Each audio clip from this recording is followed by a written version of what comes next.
पालित है press club रौप्य जयंती समारोह। जनता न्याय प्रदान में गणमाध्यम भूमिका बहु गुरुत्व बोली कहले अतिथि। बालेश्वर प्रेस क्लब रौप्य जयंती समारोह अनुष्ठित हो जाइछि। आयोजित उत्सव में क्लब सभापति विप्लव कुमार महांती अध्यक्षता करने सहित 25 वर्ष धरी सांबादिक मानकर सुख दुखरे सामिल होइतिबा संगठन कार्यधारा संपर्क में सूचना देथिले।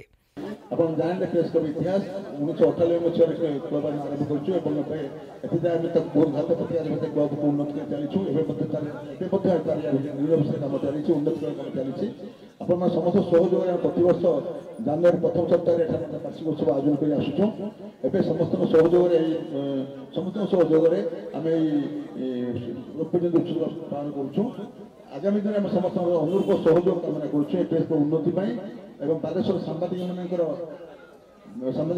उन्नति पाए प्रेस क्लब विकास गणमाध्यम विकास समस्त अनुरूप सहयोग कामना करछु। आपण समस्ते सबुनि सहयोग करछु।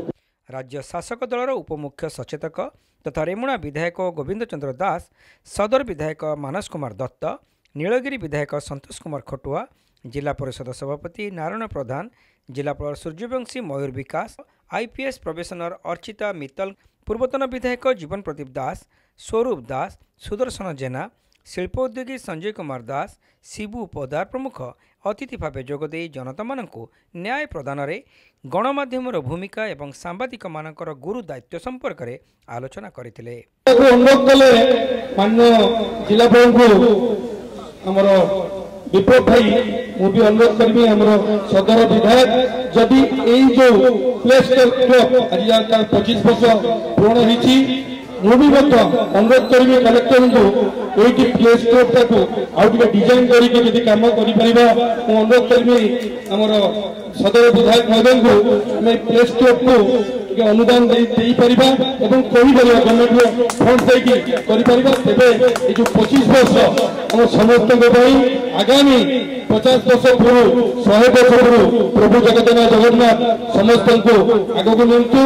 आपण परिवार को भी केते अणदेखा करी झाड़ा जंजा नहीं केते प्रतिकूल परिस्थिति आपण सांबादिकता करुचंती। राति नहीं दिन नहीं जागृत प्रहरी भाव में आपण रिपोर्टिंग करने को पड़ुछि। तेणु से कठिन परिस्थिति संवाद को बहन करुचंती। तेणु से बहुत बहुत आपण शुभेच्छा जनाऊँ। वास्तविक गणतंत्र गोटे जागृत प्रहरी आपण चिंता करंतु आपण मानकर विश्वसनीयता को आपण माने बजाय रखिचंती। मुझे गोटे उदाहरण केवल देवी आज भी साधारण लोकों मन में यह अच्छी कि जदि पुलिस आम कथा न शुणिला जदि कौन कथार सरकार दाबी आम कथा न शुणिला जदि कौटी मोटे अन्याय होती कई न शुणिला आज भी लोक मान मन में एक भावना आसूची रह मीडिया डाकिक तो एक्सपोज कर सांबादिकता जदि प्राचीन भारत रू खोजे डिवाइन जर्नालिस्ट हेले महर्षि नारद। जर्नालिज्म जदि आरंभ होती वर्तमान समय जर्नालिज्म जर्नालिस्ट और रिपोर्टर समस्त वर्तमान स्वल्प समय भितर रिपोर्टिंग कर करेंट टॉपिक उपरे करेंट घटना उपरे करेंट इंसिडेंट उपरे समस्त खोज कौन न्यूज अच्छी ड्यूटी ऑफ द रिपोर्टर्स। सामूहिक स्वार्थ रक्षा नहीं प्रेस क्लब दीर्घ 25 वर्ष धरी कार्य जारी रखिबा बेस स्वागत योग्य पदक्षेप बोली सेमाने कहिथिले। इंटेलेक्चुअल चर्निंग बाय प्रेस को रोल सबुठार गुरुत्वपूर्ण और हमरो बालेश्वर मु तो बालेश्वर 6 मास आसिली बट मु बालेश्वर अब कोन कहिबे बालेश्वर अलवेज माने एमिति डिस्ट्रिक्ट एमि तो शहर history art culture we are everywhere and indeed this press club ताको जो प्रेस जो मेन गुरु दायित्व होची सजगता सोसाइटी भितर मोर पूरा विश्वास कि मोर बालेश्वर प्रेस क्लब से करी आसुची एंड फ्यूचर रे सेमिति करिबी। सर्वप्रथम मु धन्यवाद जणेबी से महान व्यक्तित्व मान को जो मैंने 1998 मसीह चिंता करते बालेश्वर प्रेस क्लब स्थापना हो तांको भितरु बहुत सांबादिक बंधु मैंने आज आम सहित नहांती किसी जो कथा आम कहते स्वर्गत अरुण दे और हिमांशु जो मैंने प्रेस क्लब को स्थापना करने उत्साहित करते गणे नहांती किंतु दीर्घ 25 वर्ष यात्रा भितर बहु लोक सहयोग अनुष्ठान गढ़ी उठी निश्चित भाव विगत 25 वर्ष जी संघर्षमय थिला आगामी 25 वर्ष आहरी संघर्षमय हम कहीं कथा मुझे कहूँ ना जो कथा समस्त कहते जानते गणतंत्र चतुर्थ स्तंभ हूँ प्रेस एवं जदि प्रेस फ्रीडम इंडेक्स को देखा सारा भारतर पोजिशन हूँ 159 180 देश मध्य 2013 मसीह आम 140 रैंक आज आम पहुंचीचु 159 गत वर्ष थी आम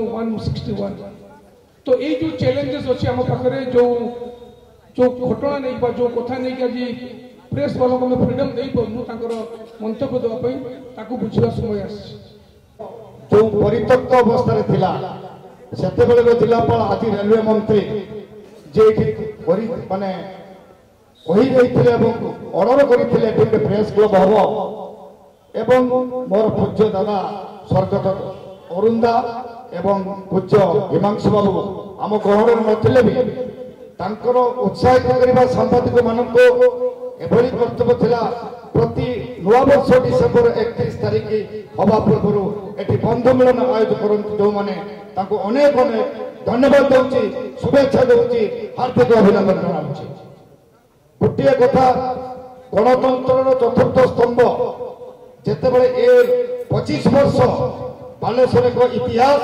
संग्राम माटी जो बाघाजती लड़ाई करते ब्रिटिश विरुद्ध में इंचुड़ी नव स्वतंत्र होता जो माटी जय राजगुरु को दुई गोड़ को बांधी फाड़ी दि जाता ये हूँ एक संग्राम माटी इमामी पेपर मिल्स वरिष्ठ अधिकारी मनोज कुमार पाढ़ी कवि अंजलि पंडा समाजसेवी ममता महापात्र समेत बहु विशिष्ट व्यक्ति एथिरे जोगदे प्रेस क्लब्र वार्षिक बंधु मिलन में शुभेच्छा जणाइथिले।